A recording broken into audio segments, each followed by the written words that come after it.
Bismillahirrahmanirrahim. Assalamualaikum warahmatullahi wabarakatuh. Nama saya Rosi Rosnawanti. Saya dosen di Prodi Pendidikan Nurse, Fakultas Ilmu Kesehatan, Universitas Muhammadiyah Tasikmalaya. Saat ini saya akan memaparkan tentang pernyataan diri dosen unjuk kerja tingkat perguruan tinggi bidang pengajaran. Saya adalah dosen keilmuan jiwa. Saat ini saya tim pengajar di mata kuliah keperawatan kesehatan jiwa dan psikososial. Berikut saya paparkan RPS mata kuliah tersebut. Berikut RPS keperawatan jiwa dan psikososial. Mata kuliah keperawatan jiwa dan psikososial ini SKS 3, 2 teori, 1 praktek, berada di semester 4, dan tim yang ada di mata kuliah ini ada Bu Hajinia, ada Pak Saryomo, ada saya sendiri, Rosi Rosnawanti, dan Pak Indra. Deskripsi mata kuliah keperawatan jiwa dan psikososial. Mata kuliah ini mempelajari tentang konsep, prinsip, serta tren isu kesehatan keperawatan jiwa, dan dalam mata kuliah ini dibahas tentang klien sebagai sistem yang adaptif, tentang respons sehat jiwa sampai gangguan jiwa, psikodinamika, terjadinya masalah kesehatan jiwa yang umum di Indonesia, upaya keperawatan dalam pencegahan primer, sekunder, maupun tersier. Juga fokus dalam mata kuliah ini termasuk hubungan terapeutik secara individu dalam konteks keluarga dan penerapan terapi modalitas keperawatan. Pengalaman belajar ini akan berguna memberikan pelayanan atau asuhan dan integrasi keperawatan jiwa pada area keperawatan lainnya. Adapun capaian pembelajaran sebagai luaran, di akhir pertemuan, mahasiswa diharapkan mampu melakukan komunikasi terapeutik dengan klien dan memberikan informasi yang akurat kepada klien, keluarga, pendamping untuk mendapatkan persetujuan keperawatan yang menjadi tanggung jawabnya.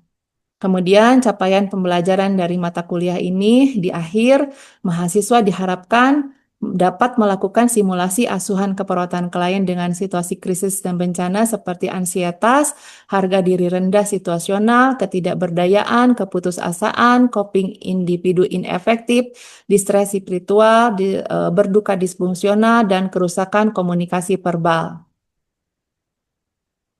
Adapun pokok bahasan di mata kuliah ini dari mulai sejarah keperawatan jiwa, tren isu, kemudian proses terjadinya gangguan jiwa, penggolongan gangguan jiwa, konseptual model dasar dalam keperawatan jiwa, konsep recovery, proses keperawatan jiwa, prinsip legal etis dan lintas budaya, kemudian asuhan keperawatan klien dengan psikososial seperti ansietas, harga diri rendah situasional, ketidakberdayaan, keputusasaan, distres spiritual, berduka disfungsional, dan kerusakan komunikasi verbal. Kemudian ada juga asuhan keperawatan penyalahgunaan nafza.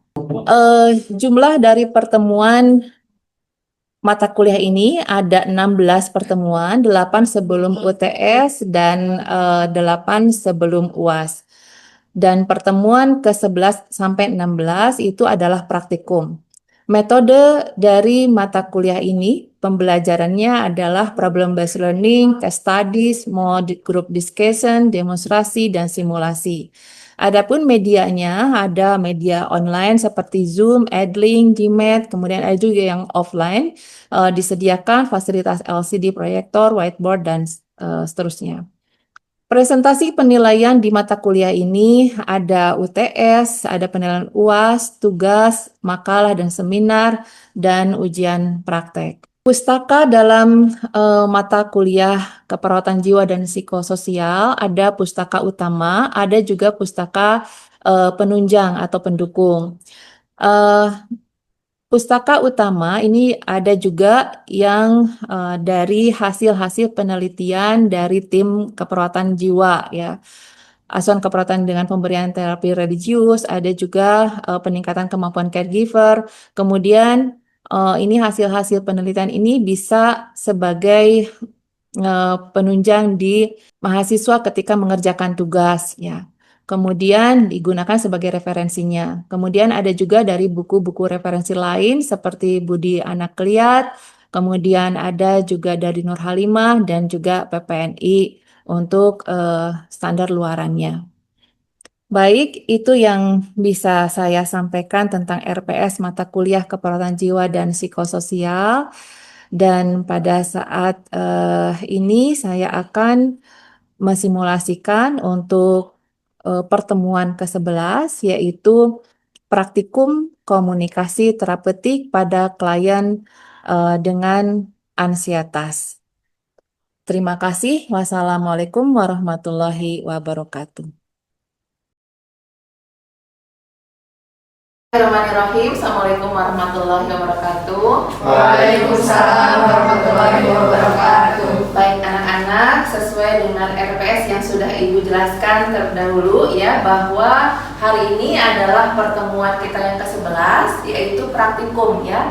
Dan hari ini kita insya Allah praktikum bagaimana komputer kepada pasien ansietas ya. Nanti kalian simak, kalian lihat ketika Ibu sedang mensimulasikan komputer tersebut. Nanti di akhir kita akan berdiskusi ya. Begitu Pak? Paham. Baik.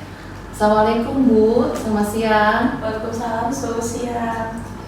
Ibu, perkenalkan, nama saya Rosi Rosmawati. Saya perawat di ruangan ini dan berdinas pagi dari pukul 7 sampai pukul 2 siang.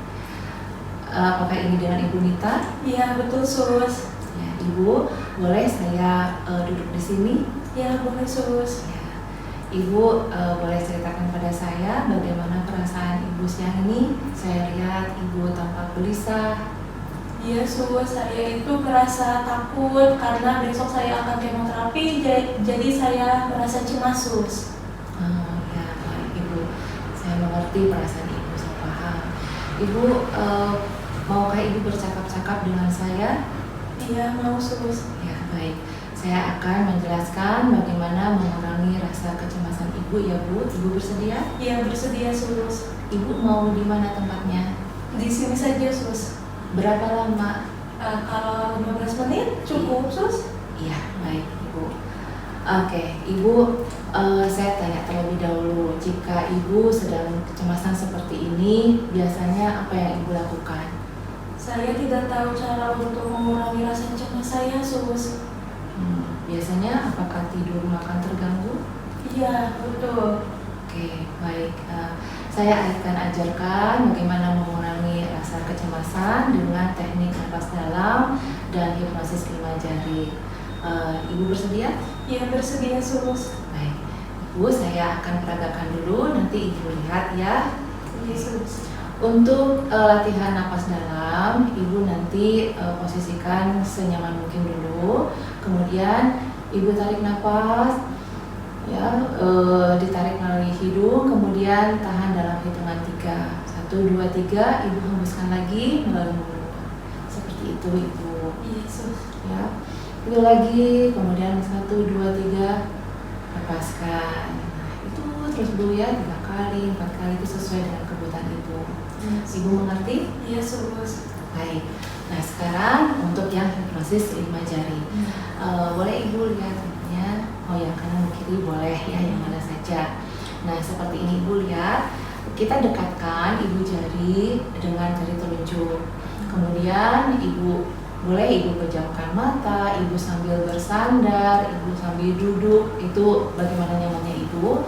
Tarik nafas dalam. Kemudian tahan sampai hitungan 3 dan Ibu membayangkan bagaimana kondisi Ibu jika sehat. Terus keluarkan lewat mulut. Kemudian kita pindahkan jari ke Ibu jari ke jari tengah. Sama seperti tadi, tarik nafas, kemudian tahan dalam hitungan ketiga. Nah, di sini Ibu membayangkan benda atau barang yang Ibu suka. Ibu sukanya apa? Bunga mawar, Sus. Bunga mawar boleh. Nanti Ibu bayangkan ya ketika nanti bunga ros yang warna apa Bu? Merah. Warna merah. Oh ya, sip. Nah, kemudian kita pindahkan lagi ke jari manis. Tarik nafas lagi seperti tadi. Kemudian dalam hitungan 3 tahan dan Ibu bayangkan. Ibu sukanya di pemandangan apa? Laut, Sus. Laut, oke. Pada saat ini Ibu bayangkan Ibu ada di pesisir pantai, pasir putihnya, ombaknya, langitnya yang cerah, kayak gitu ya Bu ya. Iya, Sus. Nah, kemudian pindah lagi kita ke terakhir kelingking. Iya. Nah, tarik nafas lagi seperti tadi, kemudian tahan dalam hitungan 3.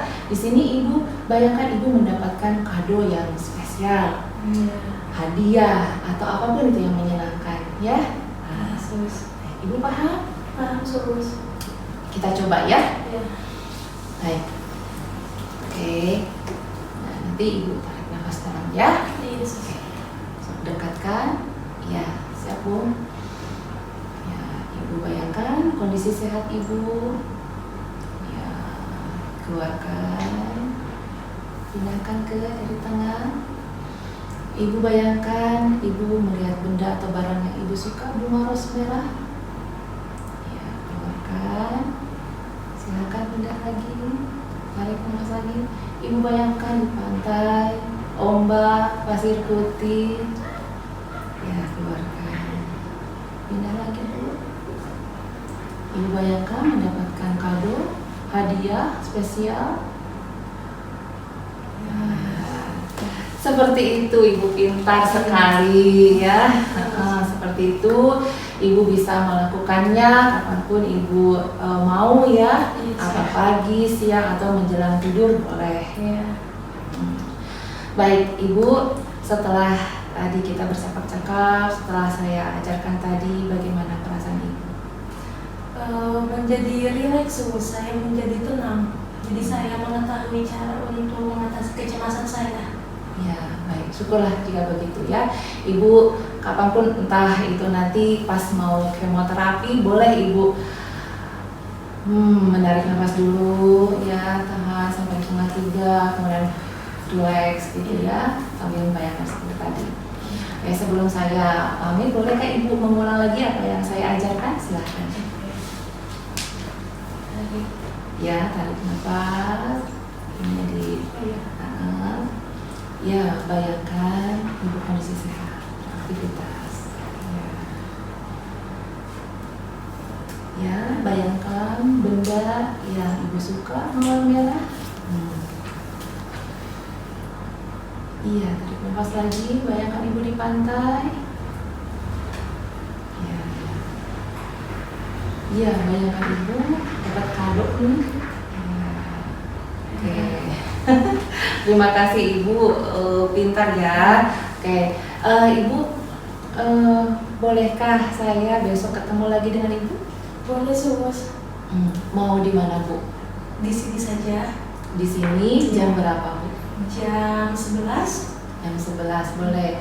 Besok saya akan ketemu ibu besok di sini jam 11 dan akan saya ajarkan ibu teknik yang lain, yaitu relaksasi otot progresif. Ibu bersedia? Ya, bersedia, Sus. Baik, besok kita janjian lagi di sini ya Bu ya. Iya, Sus. Oke, ada yang mau ditanyakan lagi Bu? Tidak, Sus. Oke, terima kasih ya. Saya pamit dulu. Jika ibu akan perlu sesuatu bisa panggil saya. Iya. Ya, terima kasih. Assalamualaikum warahmatullahi wabarakatuh. Waalaikumsalam warahmatullahi wabarakatuh. Baik anak-anak, setelah kita saksikan tadi ya roleplay komunikasi terapeutik pada pasien ansietas, kalian sudah simak, kalian sudah lihat ya bagaimana kita mengajarkan teknik napas dalam dan hipnosis 5 jari. Ada yang mau ditanyakan? Oh iya, boleh, silakan. Kenalkan, nama saya Nadila Hadaita. Dalam fase terminasi itu apa saja yang harus ditanyakan? Iya, bagus sekali pertanyaannya. Anak-anak, kita ketahui bahwa fase komunikasi terapeutik itu di bagian akhir itu ada terminasi ya. Dimana di terminasi itu harus kita kontrakan dulu kepada pasien.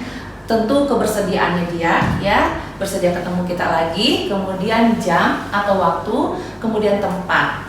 Dan jangan lupa selalu ditanya, kita menjelaskan apa yang akan kita latihkan besok harinya itu. Tidak hanya tempat dan waktu saja, tapi kita informasikan ke pasien tersebut apa yang akan kita latihkan esok hari. Seperti tadi kalian simak ya, besok ibu akan dilatihkan latihan otot progresif. So, itu temanya selalu mau kalian latihkan apa besoknya, itu diinformasikan. Itu ya. Ya, ada lagi? Sudah? Tidak ada lagi? Bertanya. Iya. Ibu mau bertanya, kalau untuk setiap pertemuan itu harus perkenalan lagi atau? Oh iya betul ya. Bagus pertanyaannya. Jadi kalau misalnya untuk kita kan pertemuan ada 1, 2, ketiga, keempat ya. Apakah setiap pertemuan kita harus memperkenalkan diri gitu ya? Mungkin pertanyaannya harus ya. Pertemuan kedua juga tetap minimal kita, Ibu masih ingat dengan saya, itu selalu ya.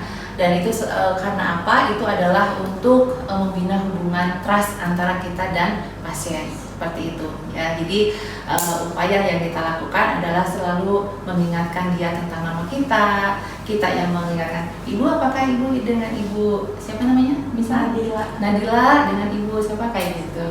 Itu apa ya, keintiman mungkin ya, lebih ke situ, dan juga untuk orientasinya mereka sebagai pasien. Itu ya. Terima kasih pertanyaannya. Baik, ada lagi? Tidak ada, cukup.